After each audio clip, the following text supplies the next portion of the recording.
नून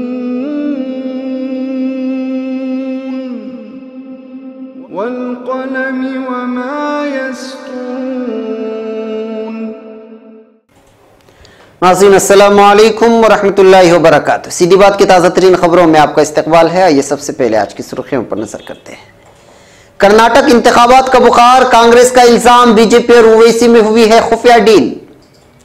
मंगलूर हवाई अड्डे पर सिक्योरिटी चेकअप के नाम पर हरासा किया जा रहा है, मुसाफिर का इल्जाम। हावेरी में पुलिस प्यादों पर टमाटर और गोबर फेंकने वाले बीजेपी कारकुनान गिरफ्तार। रेलवे ट्रैक पार करते वक्त ट्रेन की जद में आकर 2 खवातीन और एक बच्चे की मौत। गले में फंसकर सिरिलैक खाने से बच्चे की मौत। इस्लाह माशरा व सीरत नबी सल्लल्लाहु अलैहि वसल्लम के उन्वान पर चीता कैंप ट्राम्बे में इजलास का इनेकाद।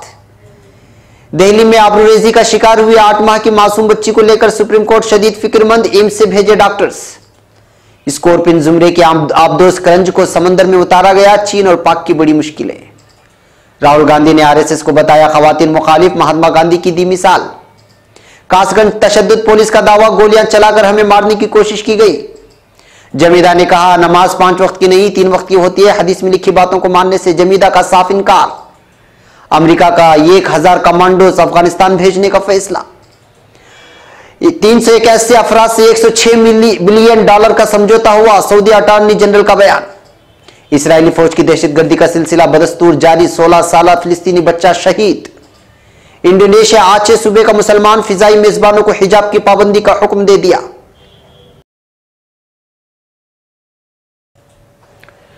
नाज़रीन अस्सलामु अलैकुम वरहमतुल्लाहि वबरकातुहू। सीधी बात की ताज़ा तरीन खबरों में आपका इस्तकबाल है। आइए आज की खबरों की तफसीलात में आपके सामने रखता हूं। सबसे पहले खबर बेंगलुरु से है।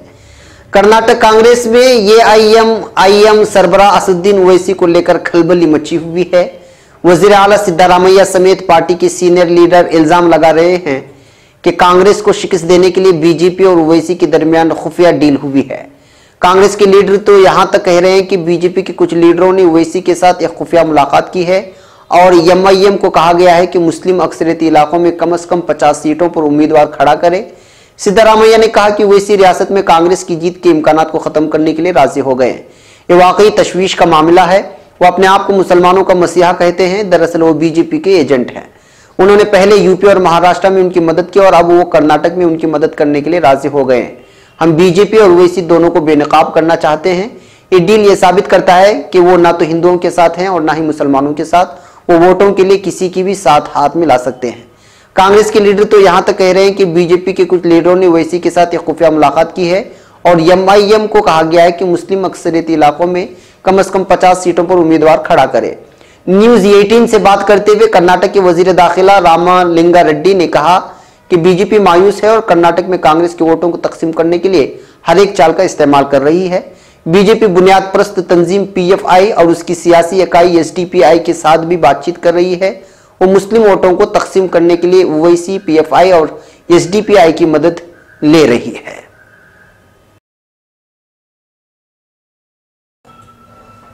दूसरी खबर मैंगलोर से। शहर के हवाई अड्डे पर तहकीक और सिक्योरिटी चेकअप के नाम पर मुसाफिरों को हरासा किया जा रहा है। इस तरह के इल्जामात बार बार सुनने में आते थे।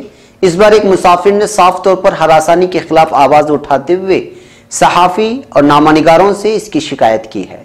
दुबई के कंपनी में गुज़श्ता 10 सालों से बरसरे रोजगार फतहुल्ला हर महीने अपने घर आते हैं।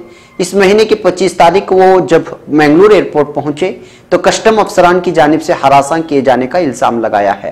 उन्होंने कहा कि वो हमेशा की तरह एक हैंडबैग और नोटबुक के साथ सफर किया और दोनों को स्कैनिंग में डालकर वापस सामान ले रहे थे कि इतने में कस्टम अफसर कृष्णा प्रसाद राव उसके पास आए, पासपोर्ट लिया और दोबारा बैग और नोटबुक को लेकर स्कैनिंग करने पर मजबूर किया। उन्होंने कहा कि यहाँ एक ही स्कैनिंग मशीन होने की वजह से मुसाफिरों की लंबी कतार होती है, मगर इसके बावजूद दोबारा स्कैनिंग करना तकलीफ से खाली नहीं। बेवजह मुसाफिरों को लंबी लंबी देर तक खड़ा करके हरासा किया जाता है। ये इल्जाम लगाया है फतहुल्ला ने।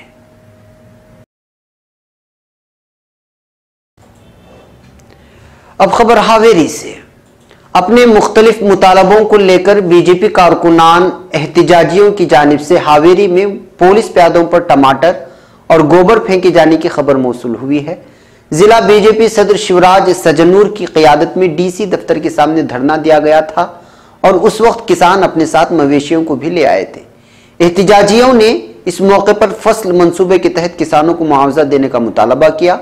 इस बीच एहतिजाज के दौरान पुलिस अफसरान और फिर सरकारी इमारतों पर गोबर फेंकने के इल्जाम में पुलिस ने 13 अफराद को गिरफ्तार करके अदालत में पेश कर दिया है। अब खबर मंजेश्वर से। यहां रेलवे अड्डे के करीब रेलवे ट्रैक पार करते वक्त एक तेज रफ्तार ट्रेन की जद में आकर 2 खवातीन और 3 साला बच्चे के फौत होने की इत्तलाआत मौसूल हुई हैं। इत्तला के मुताबिक महलूकीन की शनाख्त पोसोट नामी इलाके की मुकीम आमिना उम्र 45, आयशा उम्र 43 और 3 साल का बच्चा तमीम की हैसियत से कर ली गई है। आयशा और आमिना दोनों बहनें हैं।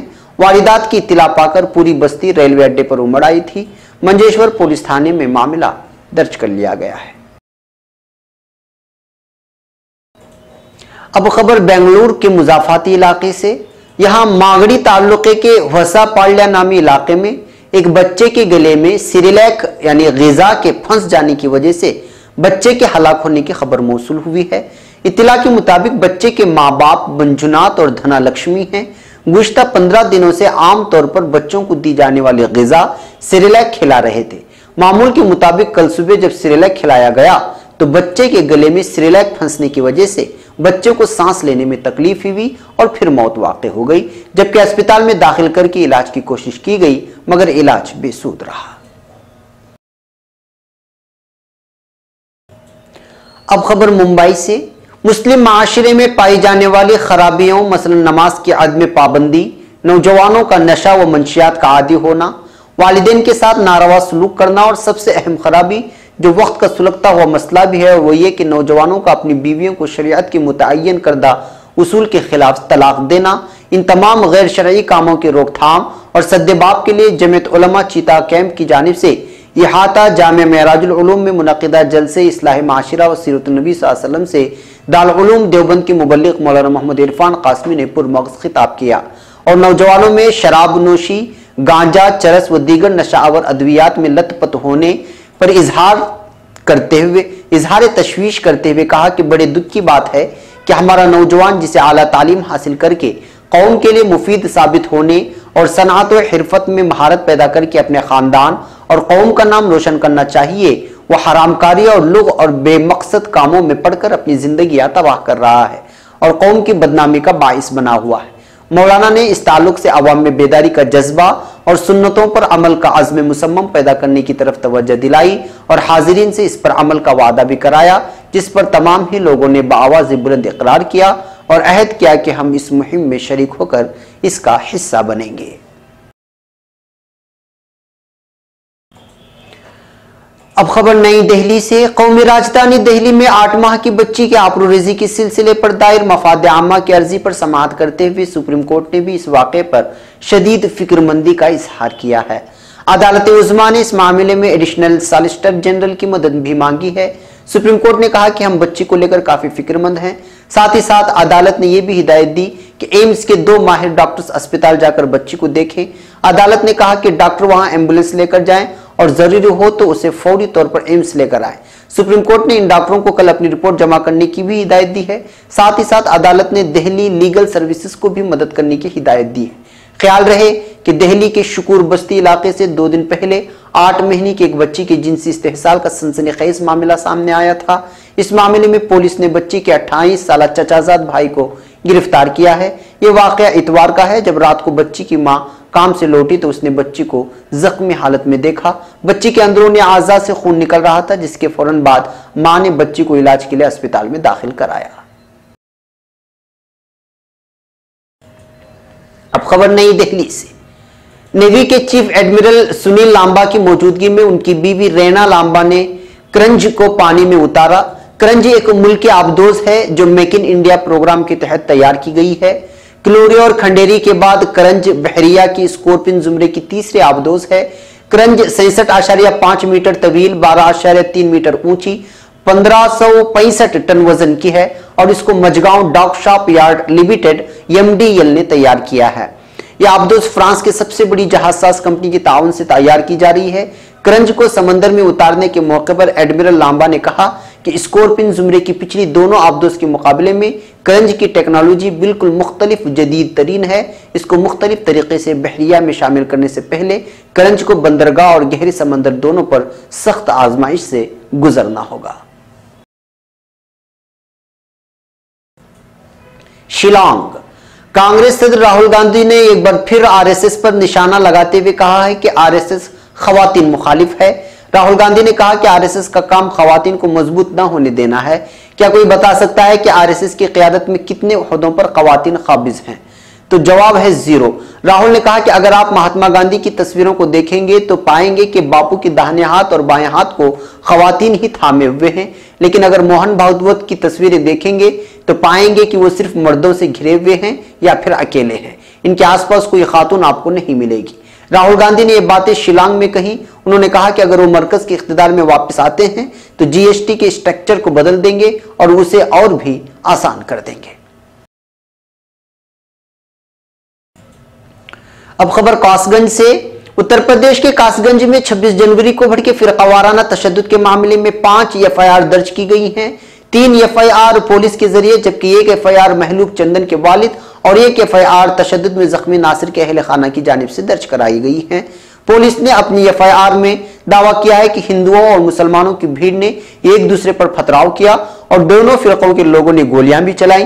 पुलिस की एफआईआर में मजीद दावा किया गया है कि मुश्तइल भीड़ ने इन पुलिस एहलकारों को भी मारने की कोशिश की जिन्होंने इस तशद्दुद के दौरान मुदाखलत की। कासगंज तशद्दुद के सिलसिले में दर्ज एफआईआर की कापी के न्यूज के पास मौजूद है। मकामी एसएचओ ने एफआईआर में लिखा है कि 26 जनवरी को जब तशद्दुद के दौरान पुलिस एहलकार जाए वाक़या पर पहुंचे तो आसपास के लोगों ने उन पर गोलियां चलाई। एफआईआर में लिखा गया है कि एक फिरके के लोगों ने इल्जाम लगाया है कि दूसरे फिरके के लोगों ने तिरंगा रैली के दौरान रखना डालने की भी कोशिश की।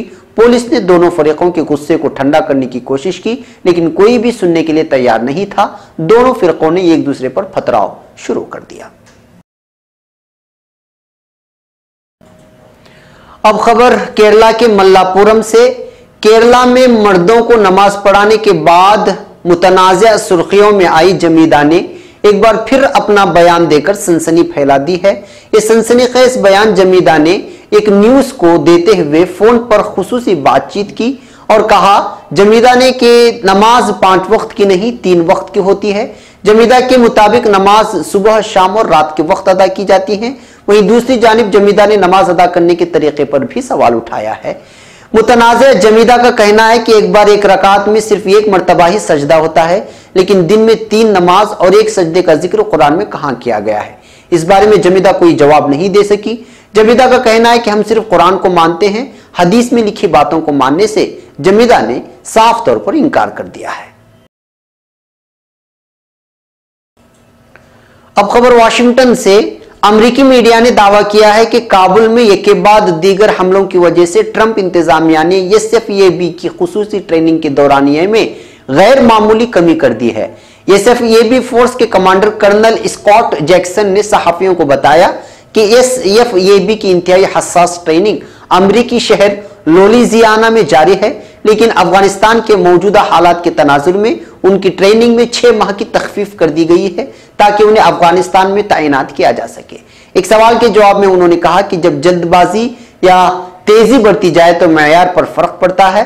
वाज़ेह है कि गुज़िश्ता दिनों ट्रंप ने दुनिया की तमाम अक़वाम पर जोर दिया था कि वो काबुल में दहशतगर्दी के हमले में 103 अफराद को हलाक करने वाले तालिबान के खिलाफ जंग करें। उनका यह मुतालबा समाजी राबिते की वेबसाइट ट्विटर के जरिए सामने आया था, जहां अपने ट्वीट में उन्होंने काबुल हमले पर रद्द-ए-अमल देते हुए कहा था कि हम तालिबान को कामयाब नहीं होने देंगे।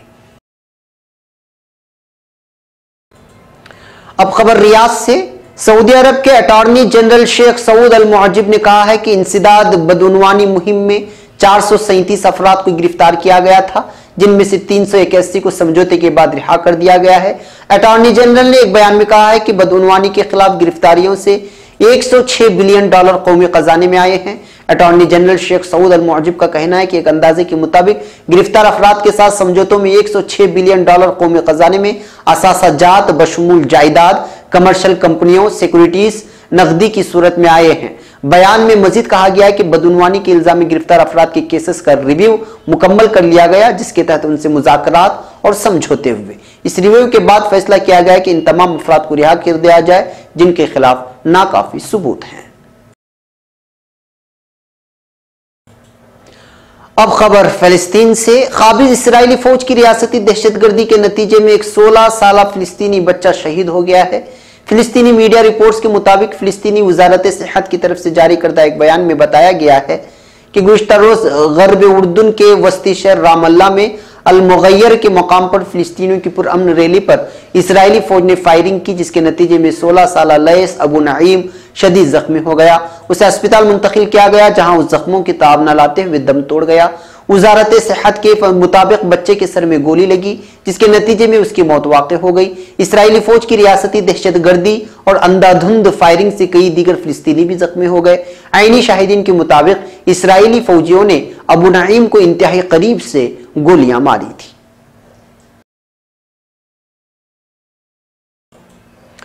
आज की आखिरी खबर इंडोनेशिया के बंदे आचे नामी इलाके से है। मुस्लिम अक्सरियती मुल्क इंडोनेशिया के बंदे आचे की सूबाई हुकूमत ने मुल्क की तमाम फिजाई कंपनियों को अहकामात दिए हैं कि वो हवाई जहाजों में मेजबानी यानी होस्ट की खिदमत अंजाम देने वाली खवातीन को हिजाब का पाबंद बनाए। अल अरबिया के मुताबिक जजीरा स्माट्रा के शिमाल में वाक़ बंदे आचे सूबे दाखिली तौर पर खुद मुख्तार है, ताहम यह उसका अपनी नौयत का पहला इकदाम है। सूबाई हुकूमत की जानिब से आचे में इस्लामी शरई कवानीन नाफिज किए जा रहे हैं और सूबे में खवातीन के हिजाब इख्तियार करने को लाजमी करार दिया गया है। गैर मुस्लिम खवातीन के लिए भी लिबास का नया ज़ाब्ता अखलाक जारी किया गया, जिसमें उन्हें पब्लिक मकामात पर बाजू और पिंडलियां ढांप कर रखने की ताकीद की गई। अलबत्ता उनके सर ढांपने पर पाबंदी नहीं, वो बाल खुले रख सकती हैं। नाज़रीन, ये थी आज की ताज़ा तरीन खबरें। अगली ताज़ा तरीन खबरों के साथ फिर आपसे मुलाकात होगी। हमारी पूरी टीम को यहाँ पर इजाज़त। अस्सलामु अलैकुम व रहमतुल्लाहि व बरकातहू।